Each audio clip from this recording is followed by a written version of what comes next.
Hai guys, kenalin nama aku nih Putu Dia Sinta Pertiwi dengan NIM 123 10245. Aku dari Fakultas Ekonomi dan Bisnis, Prodi Manajemen. Di sini aku tuh dapat tugas buat nge-review sebuah buku yang bertemakan ekonomi. Di sini aku bakal nge-review novel dengan judul Negeri Para Bedebah. Buku ini itu karya dari Terelie yang diterbitkan pada tahun 2012. Novel ini itu novel fiksi yang berhalaman 440 halaman. Novel ini itu menggambarkan tentang kehidupan perekonomian dan politik negara dengan sikap yang seringkali melakukan penyimpangan moral hingga harus merugikan orang lain. Tokoh utama dari novel ini bernama Thomas, yang merupakan seorang konsultan keuangan ternama dan berpengaruh. Pekerjaan yang Thomas jalani ini membuat Thomas harus mengupayakan penyelamatan kasus yang menimpa bisnis keluarganya, yaitu Bank Semesta, di mana pemilik asli dari Bank Semesta itu ialah Om Liam. Di mana Om Liam ini adalah paman dari Thomas yang sebelum-sebelumnya itu orang yang paling dihindari oleh Thomas karena seringkali Om Liam ini sempat terlibat dalam kasus-kasus yang terbilang jahat. Konflik ini dimulai saat Thomas yang berinisiatif untuk ikut adil menyelesaikan permasalahan Bank Semesta yang terancam bangkrut. Karena satu alasan yang baru diketahui Thomas, dia yang tadinya selalu bertingkah baik, selalu taat untuk membayar pajak, sekarang menjadi otak pelarian dan menjadi buronan besar di kota itu. Sebenarnya bisa dibilang sosok Thomas di sini itu ialah tipikal orang yang mengintimidasi dan belak-belakan, tapi dia memiliki otak dan pemikiran yang sangat pintar. Thomas yang anaknya sistematis dan penuh perhitungan, untuk adegan singkat kayak di kejadian halaman 47 sampai 71, aku tuh lumayan cukup takjub dengan cara Thomas yang memikirkan banyak sekali peluang-peluang di waktu yang sangat amat mepet untuk bisa melarikan Om Liam hingga bisa menyembunyikan dia di tempat yang sangat aman dan tidak banyak orang yang tahu. Atau bisa dibilang tuh kayak orang-orang tuh banyak nggak tahu Om Liam tuh di mana, dan dia tuh bisa berpikir sangat singkat banget gitu loh. Dan di tempat yang Thomas buat nyembunyiin Om Liam ini tuh sangat aman dan kayak terpercaya gitu. Menurut aku novel Terelie ini yang series ini itu ceritanya itu lumayan cukup padat, lumayan mengambil pembahasan yang cukup berat juga.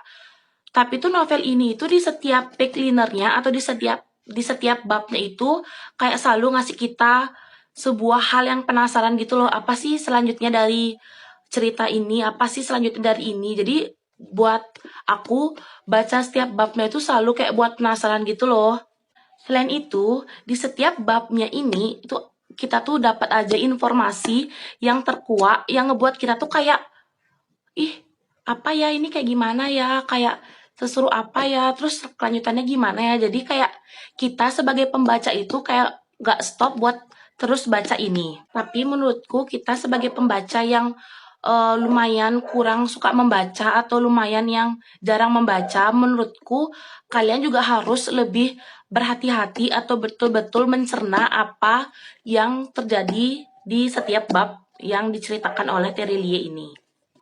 Menurut aku juga novel novel ini itu emosinya tuh dapat banget, kayak kita tuh bisa merasakan emosinya yang terdapat dari sini itu. Selain itu, ini juga ada humornya yang buat lucu, humoris kayak gitu.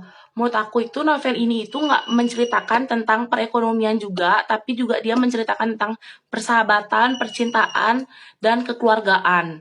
Menurut aku juga banyak banget di sini pesan moral yang bisa kalian dapat, yang bisa ngebuat kalian tuh kayak berpikir, oh kita tuh nggak boleh kayak gini, nggak boleh kayak gitu. Pokoknya menurutku ini tuh banyak banget pesan moral yang ada di novel ini.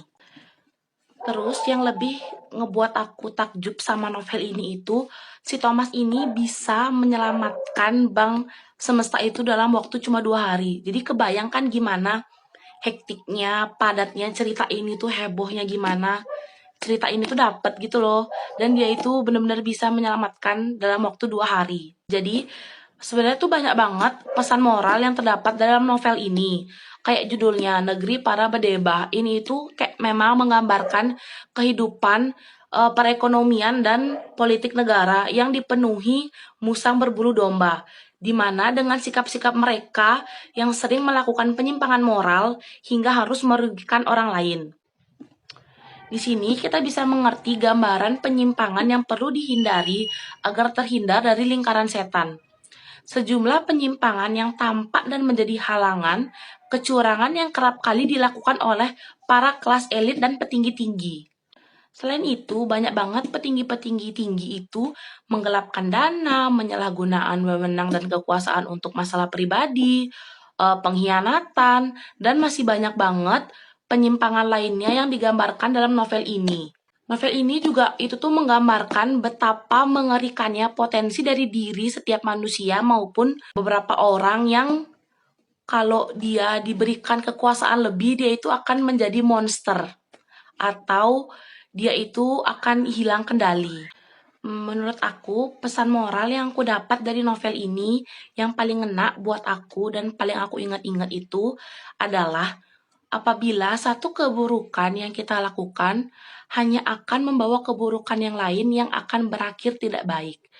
Jadi itu paling ngena, jadi yang paling buat aku untuk mengingat terus, aku tuh nggak boleh berbuat hal yang buruk kalau aku nggak pengen dapat hal yang buruk nantinya, kayak gitu. Dan kita juga harus menjadi orang yang bertanggung jawab, pantang menyerah, menepati janji dan selalu waspada dalam setiap perilaku dan perkataan yang kita lakukan. Jadi sekian dari review novel Negeri Para Bedebah yang bisa aku kasih. Semoga bermanfaat. Terima kasih.